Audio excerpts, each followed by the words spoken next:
Greetings, dear ones. I am Kryon of Magnetic Service. Indeed, this is the 8th program of the series of 8, where we specifically and distinctly describe energies that are yours because of the shift. And these energies often are seen as tools, many times as gifts, that are needed for you to go forward in this new energy. We speak of the shift in general, but we identify it specifically as the evolving consciousness of the human being. And that evolvement normally comes in the old soul's life. The ones who have been on the planet a lot, the ones who have been on the planet over and over. We've said this before. The whole idea of incarnations, of past lives, is about, you would say, a school of life on earth. Because you live short lives, instead of you being here for thousands of years and going to different classes and learning and learning and learning, you start over.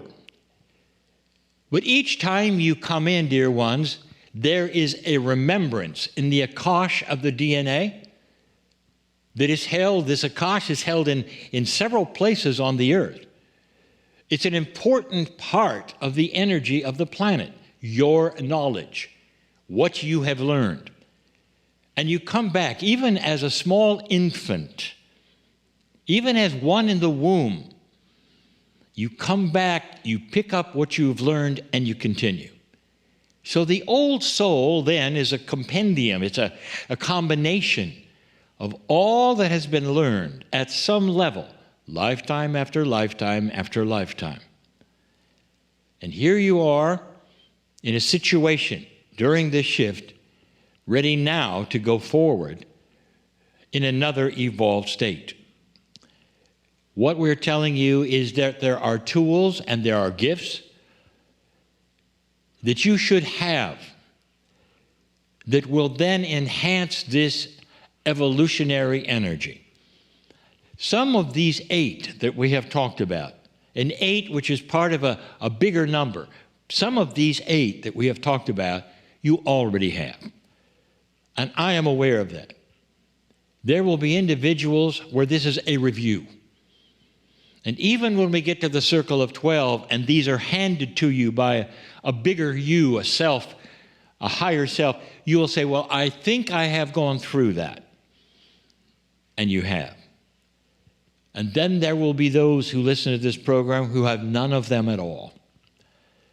Now, we have told you about this principle before. Not all human beings are alike. You learn at different levels. Many of you have been here far longer than others. There are some here, very special, and you're young.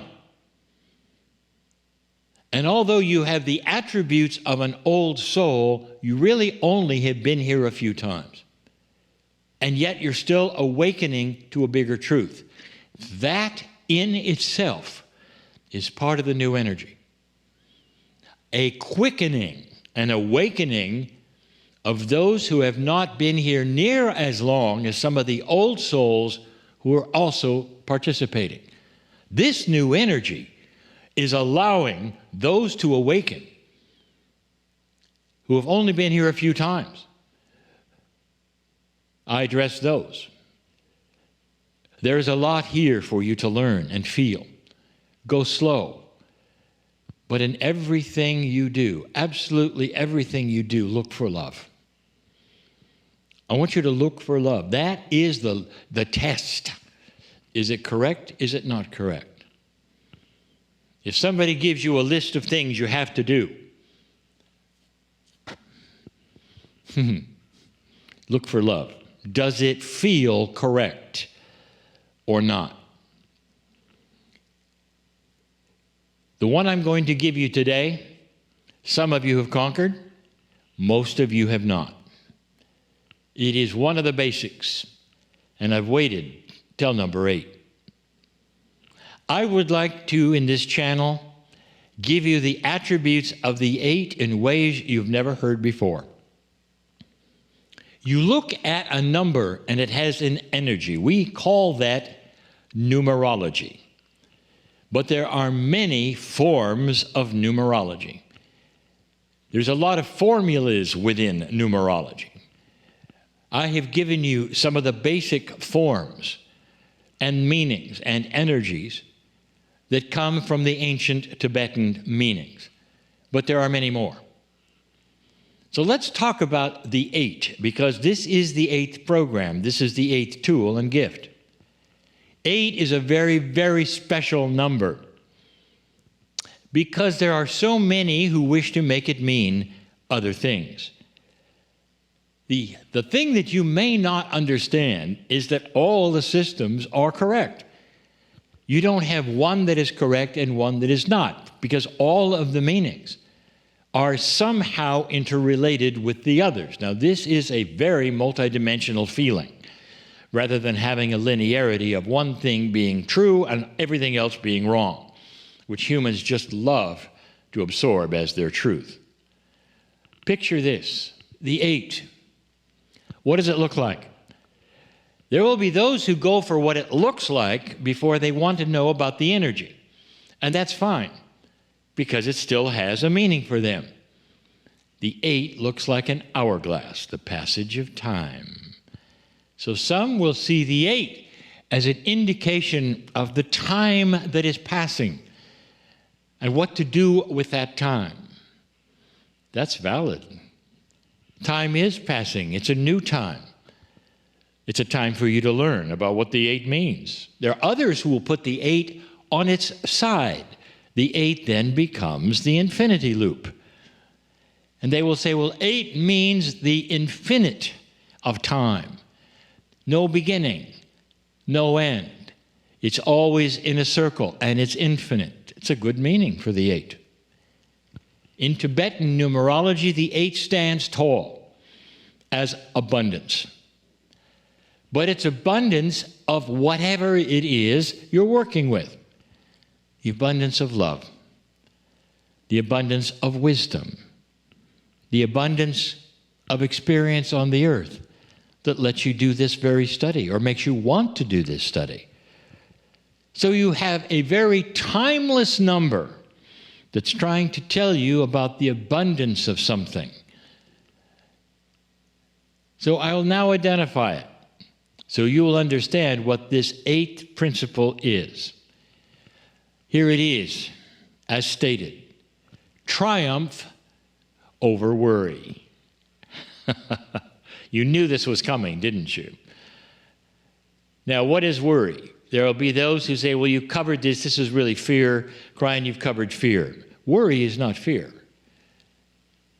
Worry is an action. Fear is not an action. Worry is the human being concentrating on negative things. Very bluntly put, isn't it? It is the human being concentrating on negative things. Now, specifically, and here's where the hourglass comes in of the 8, you worry about what's coming. Very few of you worry about the now because you're in it. And there's nothing to worry about because everything that is happening in the now. So you tend to then worry about what's coming. That has to do with time. What if you could have complete triumph over worry? So there would be not a thought about, what am I going to do when this happens? What is this going to be like? What are they going to say? What's going to happen when this or when that? There are so many things to worry about, aren't there? In fact, I'll bet you, any of you, could make a list right now of what to worry about. Some humans not only make that list, they go through it every day. You know what that does? It changes your chemistry. It changes your chemistry. If you want to concentrate on what might happen to you and worry about everything that could, it changes your chemistry. Not only that, dear ones, I'll give you the big one. When you worry, your body sees you worry and thinks that this is the mode that you're most comfortable in. The body wants to cooperate with your consciousness. When it cooperates with a worrying consciousness, it changes its chemistry to cooperate with the worry. If you're worried about a disease, the disease will come see you. How do you like that one? If you worry about the worst kinds of things that might happen, they are the things that often happen. I would like to give you triumph over worry. I'd like to discuss it even more in the Circle of 12 tonight. But this is a tool, triumph over worry, which will change how your life unfolds.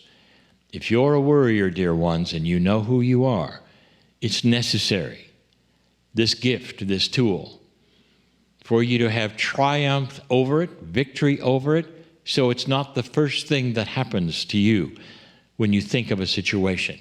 It becomes the last. And the first is instead a reframing of what's going to happen. Instead of a worry, an affirmation, a positiveness. Even if you must trick yourselves every day for a while, when you catch yourself worrying, instead, I affirm the best thing, the most benevolent thing, not the worst thing. It's a tough one. We've waited till the end, perhaps, for the hardest one. But this is why, dear ones, you may, if you wish, give permission for this gift in your life, the end of worry. There'll be those listening to this channel who will not be listening to the Circle of 12, and I tell you right now that if you affirm that you're done with it, your body will hear it, agree, and you're on your way to reframing worry into positive affirmations, to things that'll work for your chemistry and not be against it, for a longer life, because you've chosen this path. I'm crying in love with you all, and so it is.